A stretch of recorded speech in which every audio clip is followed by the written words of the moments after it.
KPK mendalami hasil penggeledahan yang dilakukan di Kementerian Sosial untuk kasus korupsi bansos.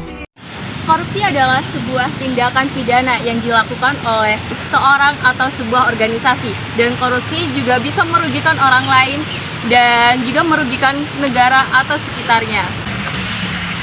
Di sini saya akan membahas tentang korupsi yang berkaitan dengan Pancasila, salah satunya sila kelima, yaitu keadilan sosial bagi seluruh rakyat Indonesia. Dan seharusnya uang yang digunakan untuk masyarakat, namun dia disalahgunakan untuk kepentingan pribadi.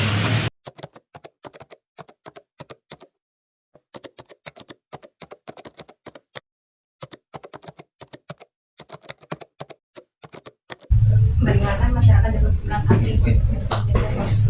Bagaimana masyarakat? Ya, Sebenarnya banyak cara masyarakat tentunya untuk mencegah korupsi ya. Karena kalau di dalam sistem politik itu ada trias politika. Nah, trias politika itu gunanya sebagai penyeimbang untuk menjaga wewenang masing-masing seperti yudikatif, eksekutif dan legislatif tadi. Nah, itu mempunyai tugas masing-masing untuk memberikan penyimbangan dalam sistem pemerintahan di Indonesia. Nah, tentu juga kalau masyarakat sangat penting untuk sebagai memberantas, mengawal dan membantu pemerintah dalam memberantas anti korupsi tadi. Karena rakyat itu kan sebagai pengawas eksternal istilahnya. Nah, selain dari pemerintah sendiri yang membuat pengawasan internal, tentu masyarakat diperlukan untuk apa? Untuk memudahkan pemerintah. Karena tidak semua pasti dari pemerintah itu semua masalahnya itu dibuka. Makanya harus ada pendukung eksternal sebagai penyeimbang pemerintahan tadi. Makanya rakyat dibutuhkan. Nah, bagaimana caranya? Ada banyak caranya untuk memberantas korupsi tadi. Mulai dari pengawasan sistem pemerintah, terus ikut terlibat dalam setiap program-program yang dibuat oleh pemerintah untuk melihat bagaimana capaian-capaian program, apakah sudah sesuai, apakah sudah tepat, dan apakah tidak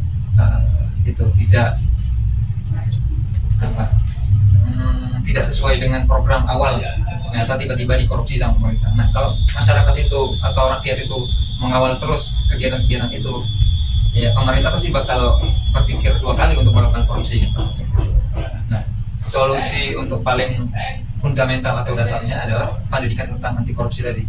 Nah, sedangkan di Malaysia Corruption Watch itu banyak menyediakan platform untuk melakukan pendidikan anti korupsi, untuk menyadarkan masyarakat bagaimana pentingnya untuk mengawal korupsi tadi supaya tidak terjadi tindakan-tindakan yang tidak diinginkan oleh aparat negara untuk melakukan tindakan korupsi. Penasaran gimana korupsi melanggar nilai-nilai Pancasila? Jangan lupa saksikan video kami. Pose with the fans. Pose with the pose with the pose with the pose pose with the fans.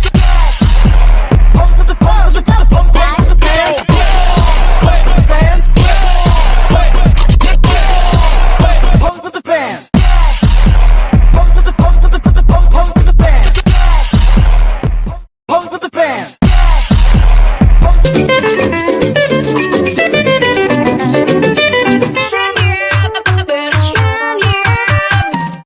2,000 years later. Teman-teman, ini dana kita bagaimana nih? Dana KPK kita udah mulai menipis. Bagaimana kita mencari solusi untuk mendapat dana KPK? saya ada teman yang mendanai kampanye tapi belum ketemu dengan partnernya untuk kesepakatan lebih baik. Apakah teman-teman setuju? Oke, kita perlu waktu dengan Pak Maya secepatnya. Kalau bisa sore ini. Oke, siap. Selamat pagi Pak, selamat pagi, silakan duduk. Ada informasi apa yang akan kamu sampaikan? Ini Pak, dana kampanye kita udah mulai menipis. Jadi ada bantuan dari relawan kita. Saya dengar dari informasi dari bendara itu, dana kampanye kita itu udah menipis. Dan kami itu sempat tadi mendapat informasi dari relawan kita untuk membantu dana kampanye kita. Oh, baiklah. Menurut Bapak gimana? Kalau dari saya nanti kita akan melaksanakan rapat sore. Terima kasih Pak.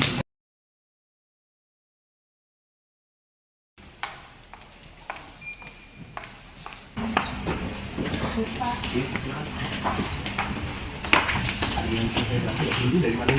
Saya dari tim sukses Pak Mahendra. Dan saya dari relawan Pak. Dan saya ingin mengatakan apakah akhir-akhir ini benar ya berita tentang Bapak ini mendanai kampanye Pak Mahendra? Apakah hanya isu belakangan? Sebenarnya saya ingin Nah, tapi sebelum itu saya mau bareng-bareng mau bertemu dengan Celang Bayu kan belum sempat. Saya ingin mempersiapkan materi dulu Pak sebab dan seperti itu. Sebetulnya sore ini juga kita ada rapat dengan pamannya. Apakah Bapak berkenan ikut? Oke deh, boleh deh. Nanti saya berapat. Ya Pak, saya konfirmasi ke paman. Oke. Pak, terima kasih.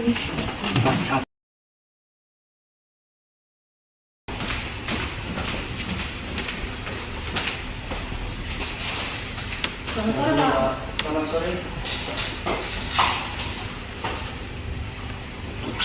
Silakan duduk. Baik, pada sore ini kita akan melaksanakan rapat mengenai hal yang tadi Pak Agung sampaikan kepada saya. Ya, Pak, saya di sini masih mau menunggu teman relawan sama tim sukses kita untuk mengikuti rapat bersama. Soalnya tim sukses sama tim relawan lagi menjemput Pak Niko untuk mengikuti rapat bersama untuk mengenai bahas mengenai pendanaannya. Apa Bapak bisa menunggu sebentar? Oh, baiklah, tidak apa-apa. Kita akan menunggu sebentar. These beautiful things that I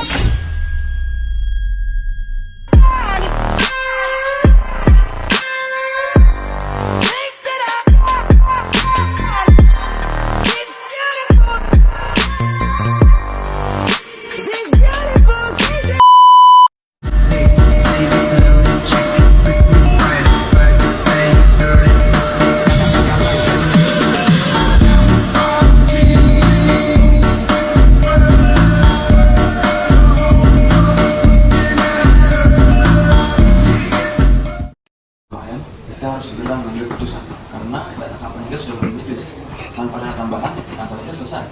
Jangan menyerah gitu juga, kita masih banyak cara lain. Kita bisa mengadakan acara di masyarakat dan kita buat acara itu dan di mana acara itu kita bisa mengadakan dana secara online. Bu Hanifah, kamu terlalu lagi karena itu cukup buat bayar haji kampus saja. Saya setuju dengan Bapak. Tanpa dana, kerja keras kita saat ini akan sia-sia, Pak. Saya tahu, tapi saya itu tidak mau menggadaikan prinsip saya selama ini. Kalau kita ambil dari uang Pak Niko, apa bedanya kita dengan orang-orang yang sudah korupsi dari awal? Seperti itu. Kawannya, Anda ini terlalu keras dengan diri Anda sendiri. Saya ini hanya ingin membantu agar saya investasi. Saya yakin visi misi Anda itu mampu menaikkan daerah ini. Kalau saya mendapatkan sedikit keuntungan dari proyek-proyek tertentu, wajar kan? Berarti itu kita harus tunggu kepada kepentingan Bapak Niko setelah kemenangan nanti. Apakah kita siap untuk itu? Jika kita kalah, idealisme kita tidak ada gunanya. Rakyat membutuhkan pemimpin seperti Pak Mahen, dan ini salah satu cara untuk kita menang. Jadi kita harus jual harga diri kita. Dan kalaupun itu udah kita kalah dari awal, kalian bisa berdebat soal malam tes nanti. Yang jelas kalau minggu depan kita nggak ada dana, kita nggak bisa bayar relawan. Apalagi bikin acara kampanye besar. Saya paham akan situasinya saat ini, tapi saya ini masih belum yakin kalau kita ambil dana dari Pak Niko, kita harus tahu konsekuensinya terlebih dahulu. Apakah ada cara lain selain cara yang ini? Keputusan besar. Aku harap kamu tahu apa yang terbaik.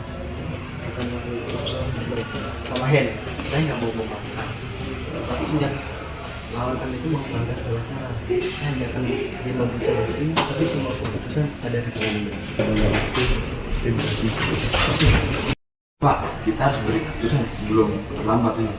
Baiklah, mungkin sekian rapat yang kita jalani saat ini.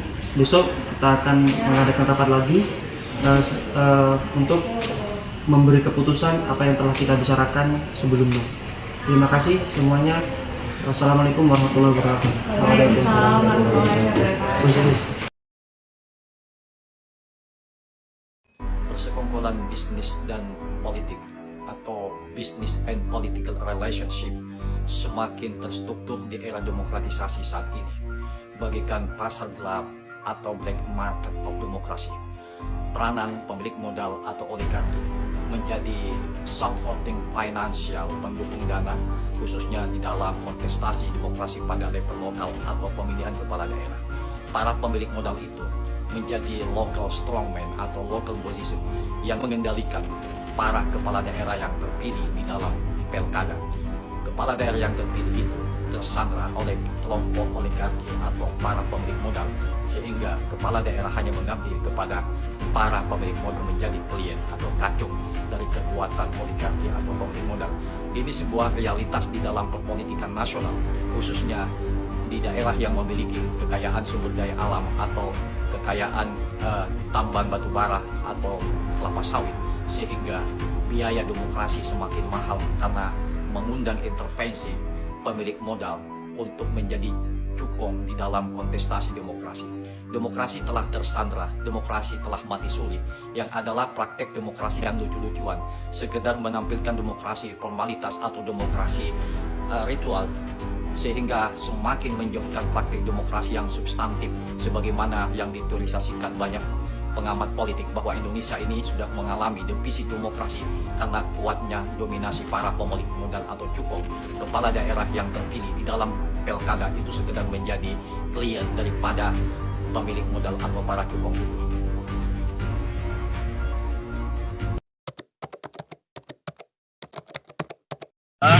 Kita harus mengambil keputusan sesuai keadaan sosial dan tidak mengorbankan prinsip-prinsip demi kepentingan sesaat. Konsekuensi tunduk dan kepentingan pada kepentingan tertentu bertentangan dengan nilai-nilai keadilan dan integritas yang seharusnya dijunjung tinggi oleh sila kelima. Mungkin sekian dari kami Kompas 1. Kami meminta maaf kalau ada kesalahan. Saya tidak sengaja. Sekian, terima kasih. Assalamualaikum warahmatullahi wabarakatuh.